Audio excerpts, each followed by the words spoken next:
Good morning students.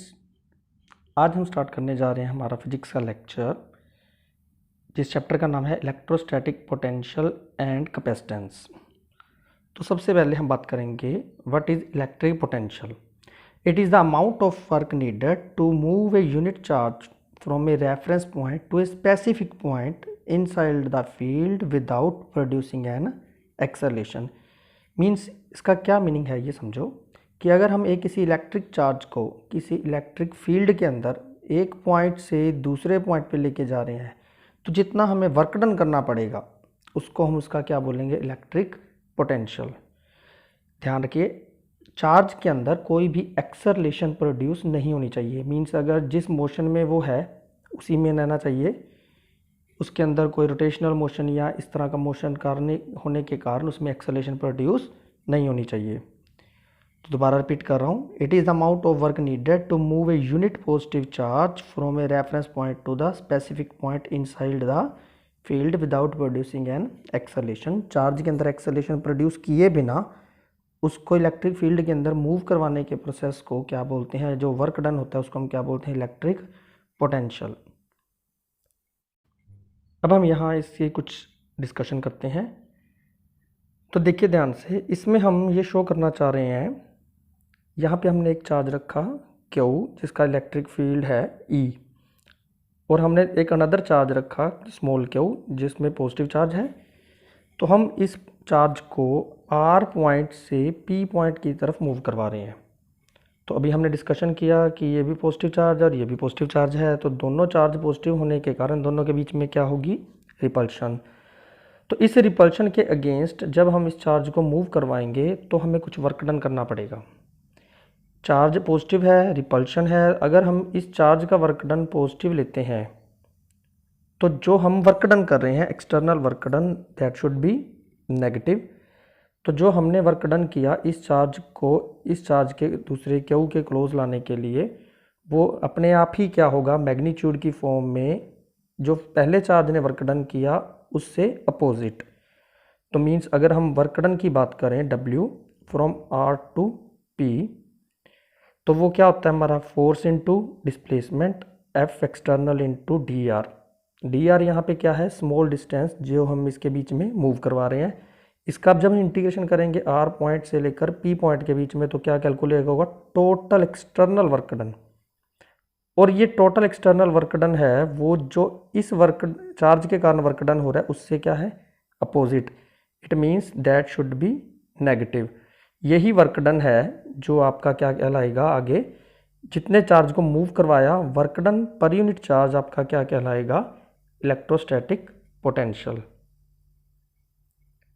Electrostatic potential, तो अभी इसी चीज़ को हम डिस्कस कर रहे हैं। Consider general static charge configuration, we define potential energy of a test charge Q in the term of the work done on charge. This work is obviously proportional to Q since the force, जो force होती है वो क्या होती है हमारी, Q into E। अगर charge small होगा तो फोर्स भी क्या होगी, स्मॉल, और अगर चार्ज लार्ज होगा तो फोर्स भी क्या होगी उसके कारण लार्ज लगेगी। और अगर फोर्स लार्ज है तो फोर्स इंटू डिस्प्लेसमेंट हमारा क्या होता है, वर्क डन। तो नेचुरल सी बात है कि वर्क डन ज़्यादा होगा, और वर्क डन ज़्यादा होगा तो उसी के अकॉर्डिंग जो पोटेंशियल है वो भी क्या प्रोड्यूस होगा, अधिक प्रोड्यूस होगा, इसके अंदर जो पोटेंशियल स्टोर होगा। तो Vp क्या है, potential at any point P, और Vr क्या है, potential at any point R। अगर हम किसी चार्ज को P पॉइंट से R पॉइंट की तरफ मूव करवा रहे हैं तो उन दोनों का जो पोटेंशियल डिफरेंस है वो क्या होगा, इन दोनों के बीच में चार्ज को मूव करवाने के लिए हो work done per unit charge means W upon Q, ये आपका क्या कहलाएगा, पोटेंशियल। अब हमें पता है कि W इज इक्वल टू क्या है, फोर्स इनटू डिस्प्लेसमेंट, और फोर्स क्या है, Q इंटू ई। अब Q इंटू ई को अगर हम Q से डिवाइड कर देंगे तो Q से Q कैंसिल हो जाएगा। इट मीन्स जो आपका पोटेंशियल है that is independent the charge. Remember that potential is independent the charge, it only depends upon electric field. क्योंकि Q से Q क्या हो जाएगा, कैंसल, तो क्या बचेगा, only E। This is called electrostatic potential. Electric potential due to a point charge, काफ़ी important article है ये। तो यहाँ पे आप देखिए क्या है हमारे पास, एक चार्ज पार्टिकल है जिसका चार्ज हमारे पास क्या है क्यू, जिसको हम इन्फिनिटी से मूव करवा कर ला रहे हैं पी पॉइंट की तरफ, और यहाँ पे हमने प्लस क्यू चार्ज रखा है ओ पॉइंट के ऊपर। दोबारा सुनिए, ओ पॉइंट के ऊपर है प्लस क्यू चार्ज और एक स्मॉल यूनिट पॉजिटिव चार्ज, इसको हम लेकर आ रहे हैं इन्फिनिटी से पी पॉइंट तक। तो हमने कैलकुलेट करना है कि कितना वर्क डन इसके अंदर होगा। तो ओ और पी के बीच के डिस्टेंस को हमने क्या माना, work done is independent of the path. तो हमने इसके बीच में एक पॉइंट कंसीडर किया ए, जिसकी हमने ओ से डिस्टेंस लिया एक्स। तो हम कैलकुलेट करते हैं सबसे पहले ए के ऊपर इलेक्ट्रिक फील्ड क्या होगा। इलेक्ट्रिक फील्ड का फार्मूला हमारे पास क्या होता है, 1/4πε0 और नीचे डिस्टेंस का स्क्वायर। तो small amount of work done in moving a charge from A to B, A से बी तक जाने में कितना वर्क डन हुआ, यहाँ पे हमने स्मॉल डिस्टेंस कंसिडर किया dx। तो वर्क डन का फार्मूला क्या होता है हमारे पास, E इंटू डी एक्स। अब E और dx के बीच में एंगल क्या है, इलेक्ट्रिक फील्ड की डायरेक्शन है आपकी O टू P, और चार्ज किस डायरेक्शन में मूव कर रहा है, A टू B, मीन्स दोनों एक दूसरे से क्या है, अपोजिट। तो दोनों के बीच में जो एंगल है वो कितना है, 180 degree. It means minus E dx। तो वर्क डन का फार्मूला हमने पुट किया, लिमिट हमने पुट की कि इन्फिनिटी से पॉइंट से चार्ज चल रहा है और हम उसको ला रहे हैं पी पॉइंट पे। इन्फिनिटी से इसका पोजीशन वेक्टर हमारे पास क्या है, इन्फिनिटी, और इसका पोजीशन वेक्टर जो है वो रीजन से क्या है, आर। तो इन्फिनिटी से R minus E into D x.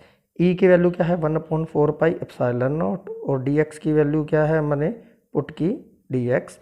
तो इंटीग्रेशन किया, एक्स स्क्वायर का जो 1/x स्क्वायर है इसका हमारे पास इंटीग्रेशन क्या बनेगा, -1/x, इन्फिनिटी से लेकर आर तक इसकी लिमिट हो गई। तो इसको पुट किया तो हमारे पास जो electric potential due to a point charge है वो कितना आया, Q/4πε0 R. Remember this result, electric field due to point charge is Q/4πε0 R. Next हमारा टॉपिक है electric potential due to a point due to an electric dipole. Electric potential at a point due to an electric dipole, ये काफ़ी important article है, थोड़ा सा NCERT की book में difficult है, इसलिए आपको मैं ये इस तरीके से करवा रहा हूँ। थोड़ा सा ध्यान दीजिए, डायग्राम को समझ रहे हैं पहले क्या है। इसमें क्या है, हमारे पास एक डाइपोल है ए बी, ए के ऊपर हमने लिया प्लस क्यू चार्ज और बी के ऊपर हमने लिया माइनस क्यू चार्ज।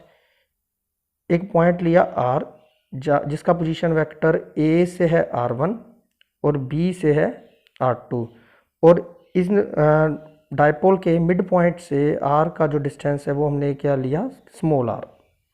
ए से स्मॉल आर के ऊपर हमने क्या किया, परपेंडिकुलर ड्रा किया AD, और बी से इसी आर के ऊपर हमने परपेंडिकुलर ड्रा किया BC, और यहाँ पे जो एंगल है इन दोनों के बीच में वो क्या लिया, थीटा। अब हमें पता है कि जो ट्रायंगल है BCO और AOT ये आपस में क्या है, कॉन्करेंट।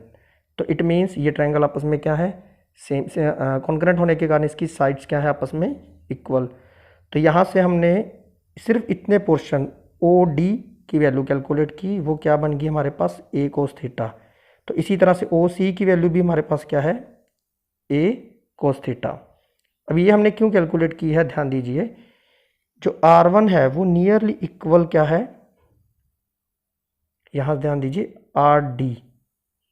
मीन्स अगर मैं ये फुल R में से A cos थीटा माइनस कर दूं तो ये लगभग किसके इक्वल हो जाएगा, R1 के। और सिमिलरली जो R2 है that is nearly equal to RC। Means R के अंदर अगर मैं A cos थीटा ऐड कर दूं तो ये आपस में क्या है, नियरली इक्वल है। यही हमने यहाँ पे थोड़ी सी थ्योरी में ऐड किया हुआ है। अब हम पोटेंशियल की बात करते हैं। पोटेंशियल क्या होगा हमारे पास, Q/4πε0 1/r1 माइनस 1/r2, दोनों के पोजीशन वेक्टर पुट कर दिए। R1 की वैल्यू है वो नियरली इक्वल, हमने अभी बताया, R minus A cos theta, और R2 की वैल्यू क्या है, R plus A cos theta. यहाँ पे मैंने पुट कर दिया R minus A cos theta minus R plus A cos theta. तो उसके बाद हमने इसको एलसीएम लेके सोल्व किया, R से R कैंसिल हो गया, A cos थीटा और A cos थीटा को ऐड किया तो हमारे पास क्या बन गया, 2A cos theta.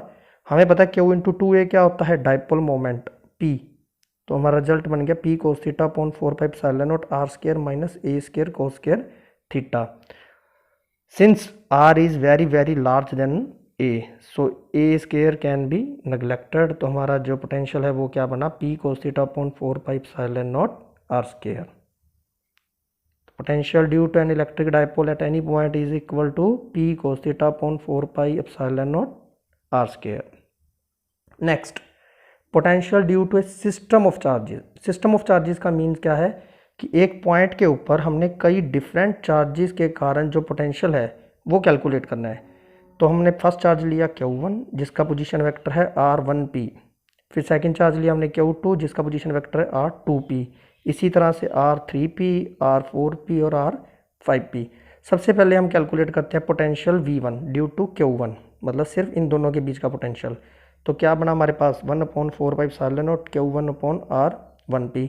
Similarly Q2 charge के कारण हमारे पास पोटेंशियल क्या बना, 1/4 pi epsilon naught Q2 upon R2P। Similarly ये Q3 के कारण बना। तो total potential at P point is the sum of all the potentials, V is equal to V1 plus V2 and so on Vn। अगर हम value put कर दें सबकी तो क्या बन गया, 1/4 पाई एप्सिलॉन नॉट, ये हमारा कॉमन था, Q1 upon R1P plus Q2 upon R2P and Qn upon 1 R upon NP। यही था हमारा एक पर्टिकुलर पॉइंट के ऊपर डिफरेंट चार्जेस के कारण लगने वाला पोटेंशियल। होप आप सबको समझ आ गया होगा। Thank you.